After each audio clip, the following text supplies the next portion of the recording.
Ah yes, Forza 5, a great arcade semi-sim style racing game with a history of hit or miss wheel support. Although the game has been out for about 6 months or so, I decided to revisit the game to see if they've made any improvements on wheel support and share them with you.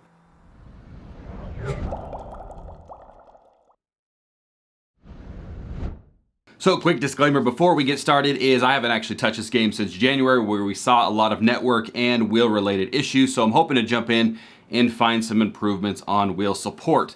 Now, the settings that we're going to be showing you, or that I'm going to be showing you in this video, aren't necessarily mine. They are a guide that I found online that was actually posted about a week and a half ago, or was updated a week and a half ago. At least made the settings work very well, at least for me. Now, these are specific to PC users and Logitech wheel users, but if you have a different type of wheel brand, or if you're on a console, you could do some final tweaking to see if you can get something that matches your style. So with that being said, let's go ahead and hop on over to the computer and let's get into these settings. Okay, so to get started, you're gonna want to open up your Logitech G software, or whatever software it is that you use for your specific wheel.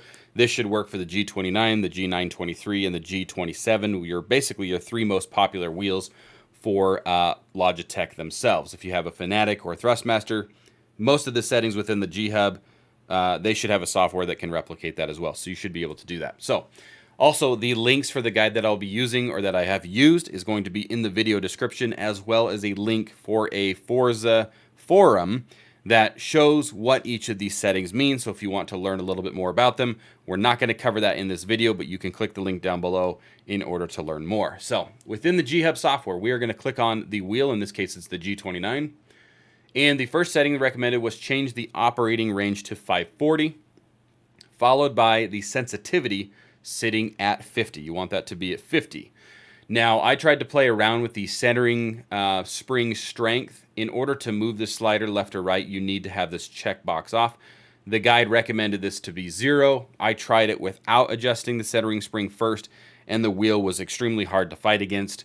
And so he was recommending that this game with the Logitech wheels feels better, at least for him and for me too, that having the lighter wheel makes it easier to control and makes the game playable. So check the box, and I set this to 0. Those are all the settings that we need to adjust within the Logitech G-Hub software. So moving on over to the Forza game.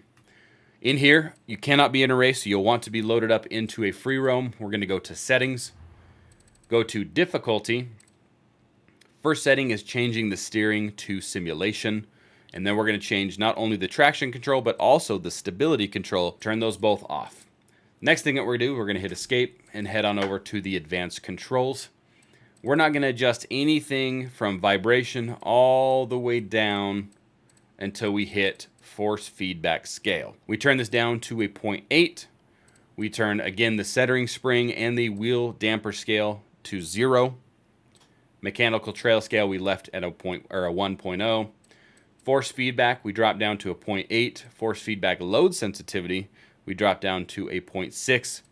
Road feel 0.4. Off-road feel 0.2, and then we left the steering sensitivity at a 0.5.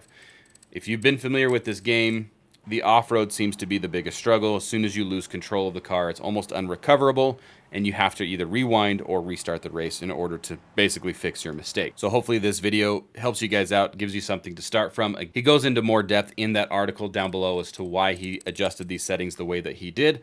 And so far, everything has worked really well. So there you have it. That's going to do it for this video. Like I said, if you guys have a different wheel brand like a Thrustmaster or a Fanatic, you might have a different software that you need to download and kind of play around with.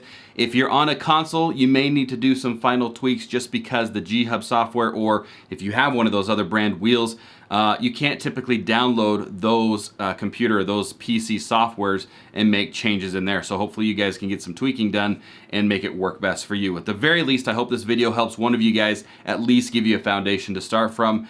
This has definitely been the best the wheel has ever felt. Forza 5, or Forza in general, traditionally hasn't had the best record when it comes to like optimal wheel support. So hopefully this helps you guys out. That's going to do it for this video. Thank you guys all so much for watching. You guys know what to do if this video helped you out, and we will see you guys on the next one. Peace.